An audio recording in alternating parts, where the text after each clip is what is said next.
You find an old personnel record. It lists your MOS, a deployment, and years of hard work in uniform. Your first thought might be, that proves my claim. Your second might be, this old paperwork is useless. Both reactions can lead you off track. The record may be important, but for a more specific reason. It may help show what your service looked like when certain duties occurred and what questions deserve a closer look. It does not automatically answer every medical question about a condition you have today. Your MOS is context. It is not by itself proof.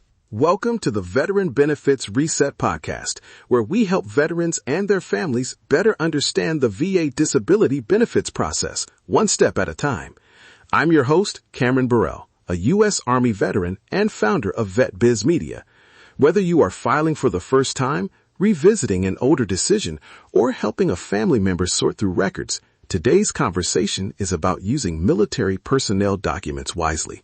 Veteran to veteran, this is facts of frustration and education before action. We are going to work with one simple test throughout the episode. Ask, what does this document confirm? What does it only suggest? And what question does it leave open? That test can keep a review grounded. A separation document might confirm dates of service. An assignment record might confirm a unit or duty location. A job title might suggest a type of work, but leave the daily details unclear. Then medical records and other evidence address a different part of the picture. A current diagnosis, symptoms, treatment, limitations, and potentially the relationship between those facts and service. This is general education, not legal or medical advice, and every veteran's circumstances are different. Start with the documents that anchor time. Look at separation paperwork, assignment dates, unit history, training records, and duty descriptions. Then look for records that add texture, performance evaluations, qualifications, awards, and other personnel documents. One record may tell you where you were.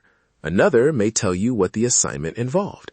A third may help show when your role changed. Taken together, those documents can create a clearer picture of your service life. But do not treat every document as if it carries the same meaning. An MOS code can identify an occupational specialty. It may not describe every task you performed. A deployment record can establish that you were in a particular region during a particular period. It may not document every event or exposure there. A performance evaluation may mention responsibilities or demanding conditions. It may not record every symptom you experienced. And an award can confirm service or participation, but it is not a medical record. Imagine a record that says vehicle mechanic, that confirms an occupational specialty. It does not tell us whether you spent every day lifting transmissions, how often you worked overhead, whether you used a particular tool, or whether one specific incident occurred. Those details might come from duty records, personal statements, treatment notes, or other evidence. They should not be pulled from the job label simply because the label seems to fit the story. The document tells us something real. We just have to be precise about what that something is. So what happens when the paperwork looks impressive, but still leaves the central question unanswered? That is where many veterans get frustrated. A personnel record can help establish the setting of service, the duty, the unit, the location, the dates, or the general working conditions. A current diagnosis, symptoms, treatment history, and functional limitations involve another part of the picture.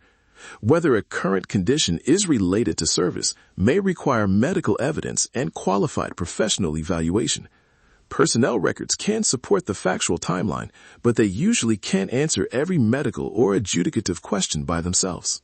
Here is a general example. Imagine a former vehicle mechanic whose records show an assignment to a transportation unit from 2004 through 2007.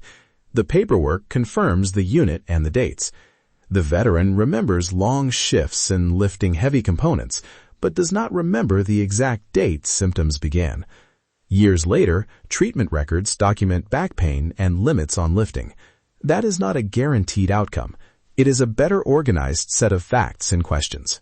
Now, apply the three-part test. What does the personnel record confirm? It confirms the assignment and the time period. What does it suggest? It may suggest the kind of work the veteran performed, especially when other records describe the duties. What question remains open? When did the symptoms begin? How did they progress? And what evidence addresses the current condition? That is a much stronger review than simply saying, I was a mechanic, so the record proves the cause. That is where a timeline earns its keep. You can make one on paper, in a spreadsheet, or in a simple document. Use 4 columns. First, the service fact. Second, the date or best available date range.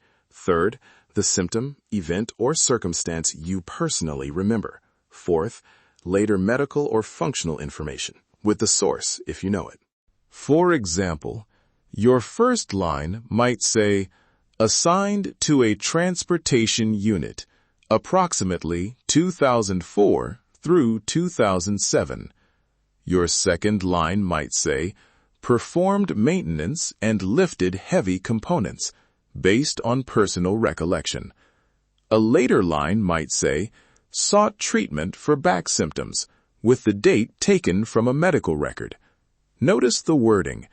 It does not pretend an approximate date is exact. It does not turn a memory into an official document. It shows where each fact came from.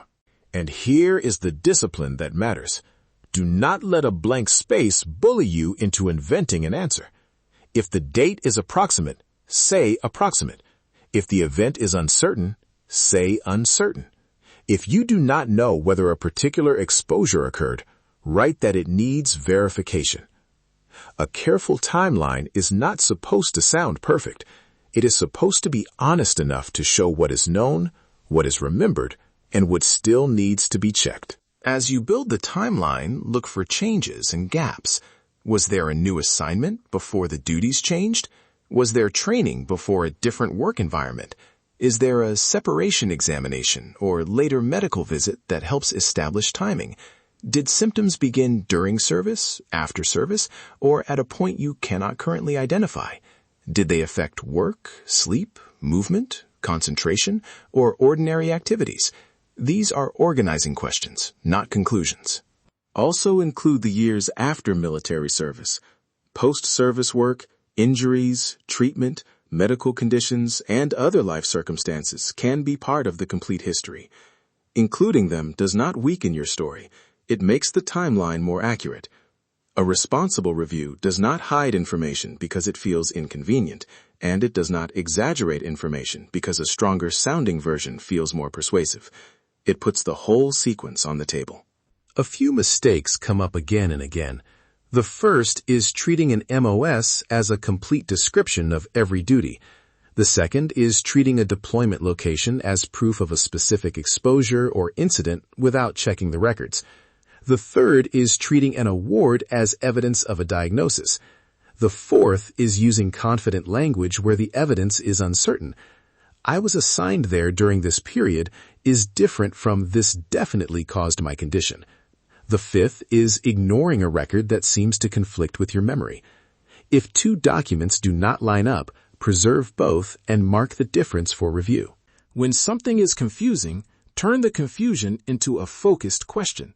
You might ask an accredited representative, what does this code appear to identify? Does this document establish an assignment, a date, or a duty? What additional record might clarify the timeline? What medical documentation is relevant to the current condition? If the issue involves a decision, review option, or deadline, ask a VA-accredited Veteran Service Organization, claims agent, or attorney to explain the current rules and how they may apply to your circumstances. You are not trying to make a document say more than it says. You are trying to understand what it contributes. You can make the review easier by keeping 3 groups of files. Put personnel records together, separation documents, assignments, training, evaluations, and awards. Keep medical records in a separate group, organized by provider or date when possible. Then keep your own timeline and questions in a third file. If a document contains an abbreviation or code you do not recognize, mark it for follow-up instead of guessing. If 2 records appear to conflict, keep the originals unchanged and write your own note about the conflict. Organize, verify, execute. That order matters. Let's bring the lesson back to that old personnel record. Your MOS, duty assignment, deployment history, training, awards, evaluations, and separation documents can help establish the setting and timeline of your service. They may explain duties or circumstances that deserve further review, but context is not the same as medical connection, and no single personnel document guarantees a claim result. The useful question is not, can I make this record prove everything? It is, what does this record honestly add to the picture? Before the next episode, choose one personnel record. It could be a separation document, an assignment record, a training record, or a performance evaluation. Write 3 lines. This document confirms, I personally remember, and I still need to verify. Add the date or date range for each line when you can. Then note any related medical information only when you can identify and source. Do not add a medical conclusion. Just create one honest, fact-based timeline entry. 1 step, 1 record, 1 mission. Thanks for listening to the Veteran Benefits Reset podcast. I hope today's episode gave you a clearer way to review military personnel records and one practical step you can take toward getting organized. Remember, this is an independent educational resource. It is not legal or medical advice, and it does not replace guidance from a VA-accredited veteran service organization, claims agent, or attorney. Verify current information through official VA resources and seek accredited guidance when appropriate.